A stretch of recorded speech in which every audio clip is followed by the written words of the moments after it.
Well, hi, everybody. I'm Don Stewart, and welcome to our second edition of Breaking News for this Wednesday, the 5th day of November, 2025. And in this edition of Breaking News, we're going to look at four quick stories that give us further insight in yesterday's election in New York City, as well as a couple of stories from the Middle East that fit very well with last day's Bible prophecy.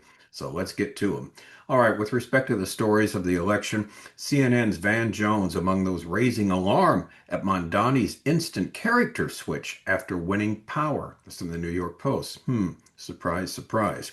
Crazy Bernie Sanders says the Democrats have to make Mamdani's message all over the country. Breitbart story, something of course we're assuming to happen.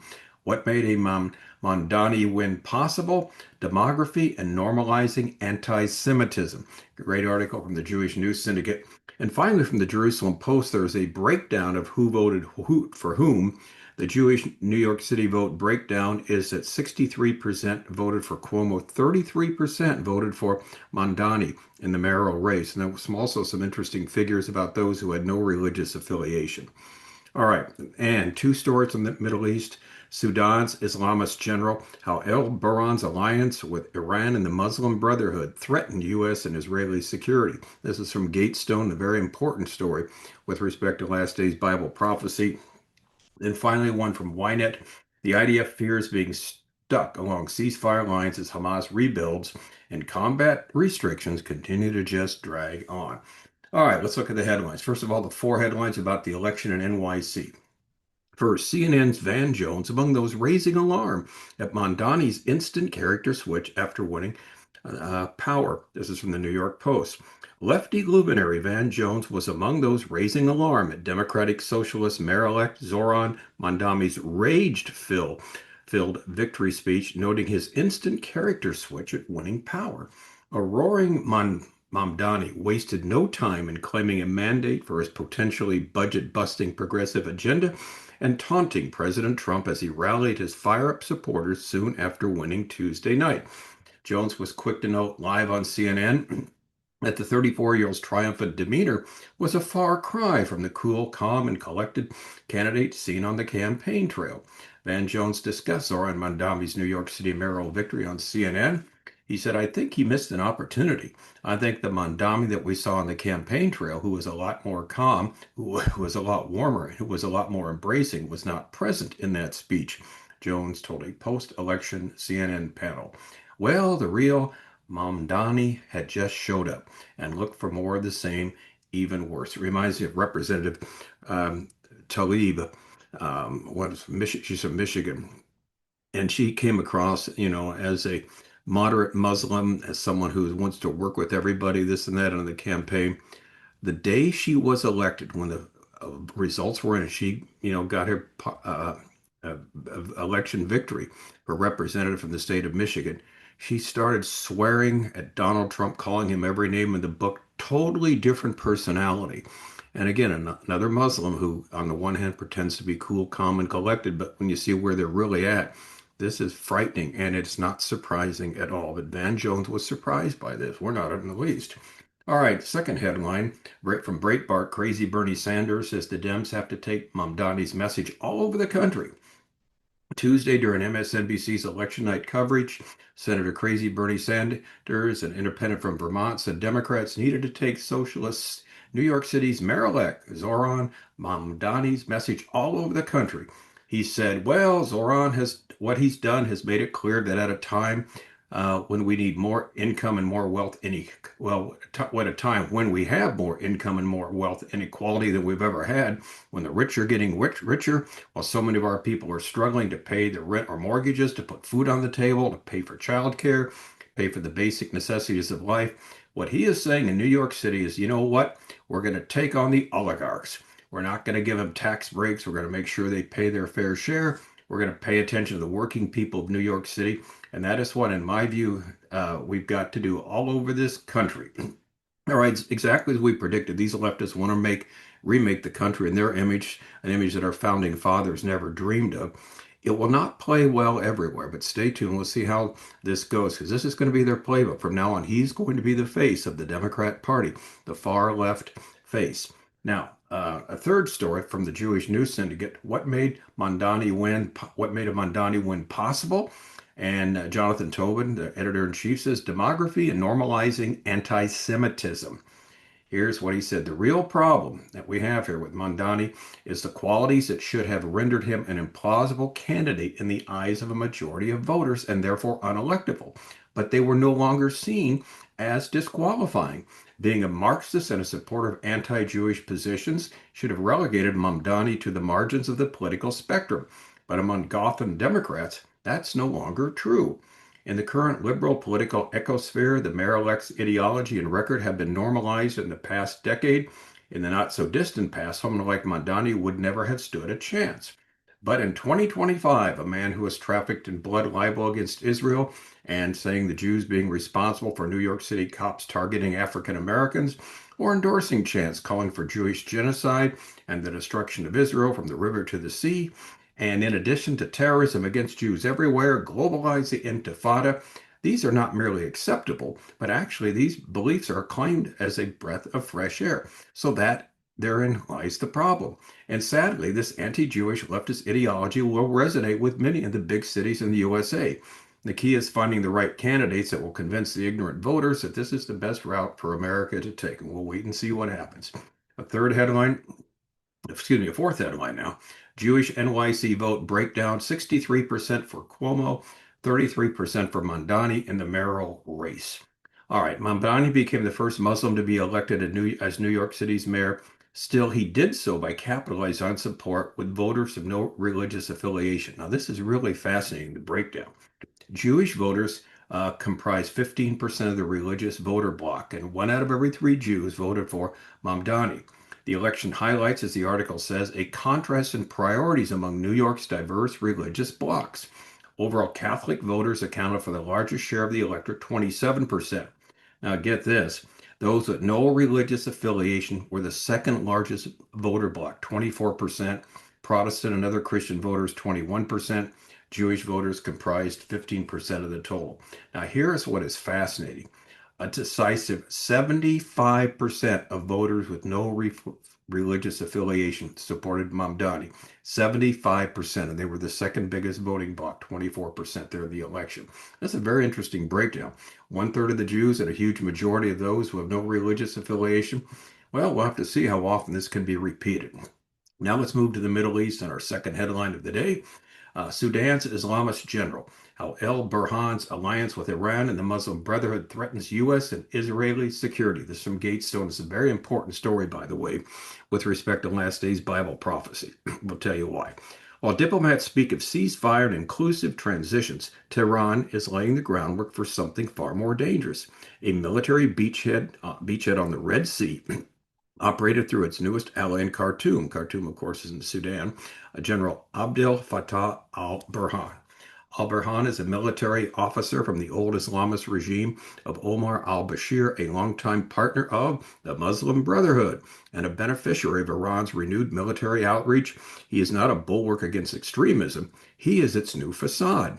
On September 8th, the Quad, that is the United States, Saudi Arabia, the United Arab Emirates, and Egypt, issued a clear warning. The Muslim Brotherhood must have no role in Sudan's future. El-Burhan's answer was unmistakably, no, it's going to be escalation. Iran sees Sudan, what it once saw in Yemen, a strategic entry point. Having lost freedom of maneuver along its traditional corridor now, Syria and Lebanon, Tehran is searching for a new flank against Israel and the U.S. forces in the Middle East.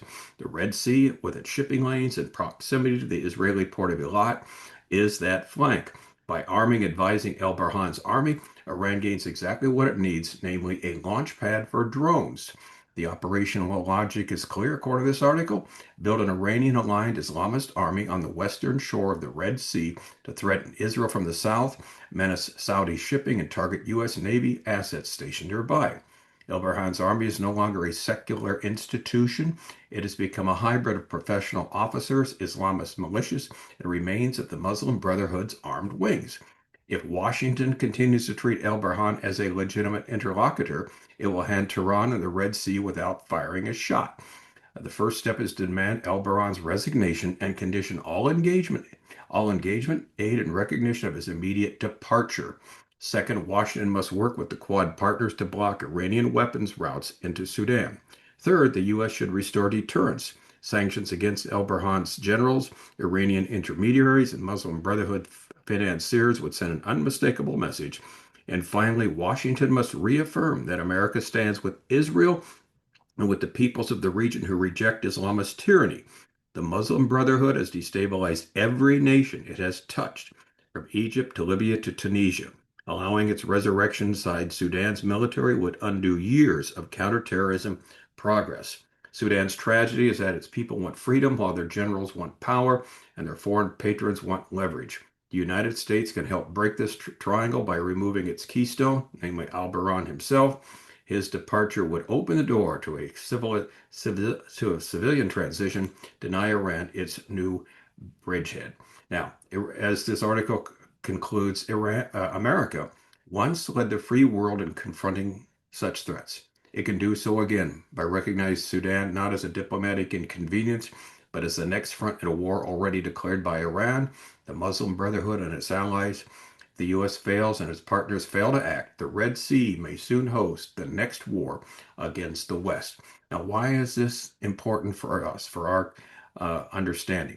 Well, the modern nation of Sudan is ancient Cush in Ezekiel 38:39, one of the nations that will invade Israel in the last days, along with Iran and Turkey and Libya, and it'll be, of course, led by Russia. Therefore, it makes biblical sense that they would align with Iran and eventually will with Russia. Now, for an explanation of the lineup, please see our book, 25 Signs. We're near the end. Sign number 9. In the last days, certain specified nations will invade Israel, from Ezekiel 38:39. And as we talk about, Sudan is one of these nations. It's ancient Cush. The book is a free download from our website, Educating Our World, under the heading of Bible prophecy. So this is a huge story, because what it does, it solidifies what we expect to see, the organization of Russia with its surrogates such as Iran, Libya, Turkey, and of course now the Sudan. So it's falling into place.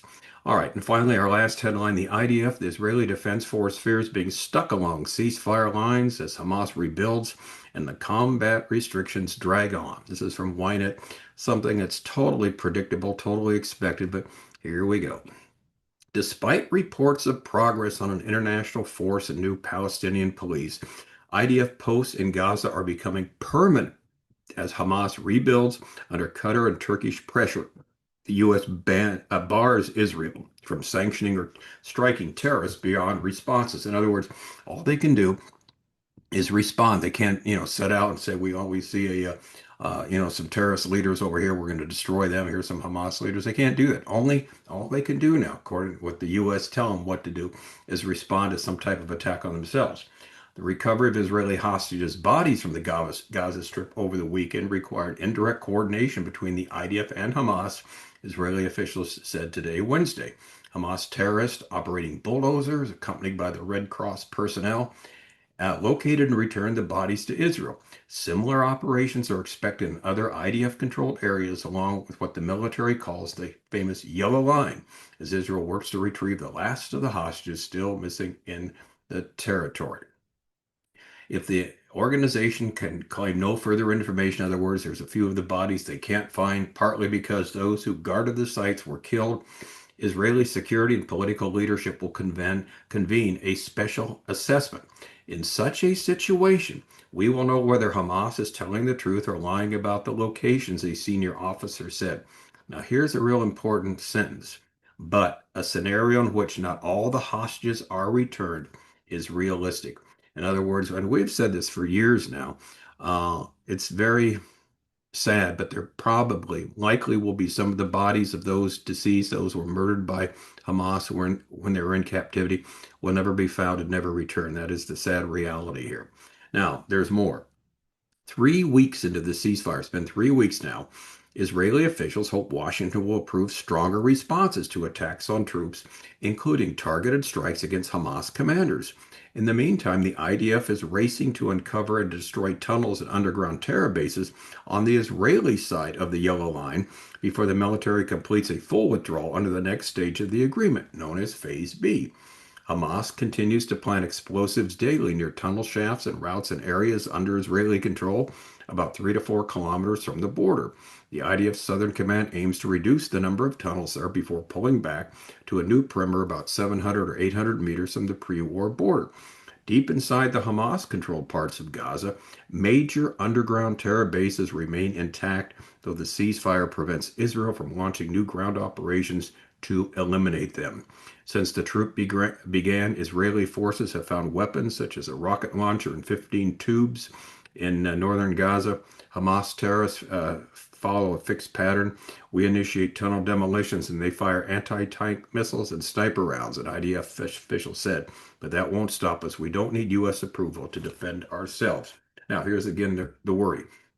Senior IDF officials have expressed concern that gaps in the U.S.-Israeli framework could delay the creation of an international force intended to replace Hamas's rule in Gaza, alongside an alternative Palestinian administration described as a quote-unquote technocratic government. Officials fear, and here's the problem, a long-term freeze would cement the current situation, restricting Israel ground combat or imposing harsher sanctions beyond the continued closure of the Rafah crossing to Palestinian movement into Egypt. Israel remains obligated to transfer large quantities of humanitarian aid into Gaza, about 600 trucks of fuel, gas, and food daily. Military officials have recommended slowing deliveries after several incidents in which soldiers were killed, but U.S. President Donald Trump, who brokered the truce, has refused to authorize the change, despite requests from Prime Minister Benjamin Netanyahu. All right, this has always been the worry. We've talked about this from day one. Delay, delay, delay with Hamas. As always, we have to wait and see what happens next. And as we do, Hamas continues to rearm, rebuild, recruit, solidify its position as Israel solidifying its position on the other side. So we have the proverbial stalemate. As we've said from article after article, interview after interview with Hamas leaders, they have no plans of giving up their weapons, of laying them down and handing them over. They're going to fight till the end, or they're going to keep negotiating till the end, to the time where they hope that Israel and the United States just run out of patience. All right, let's just call it a truce and you stay here, we'll stay there. Well, we'll see what happens. Because Israel says, and there's many stories we could have brought you those today. They said, no, we have to disarm Hamas until they're disarmed, until the leadership is removed from the Gaza Strip. This war is still going to go on. So as always, we will just wait and see what happens next. I'm Don Stewart. As always, thank you so much for watching. Until next time, may the Lord richly, richly bless.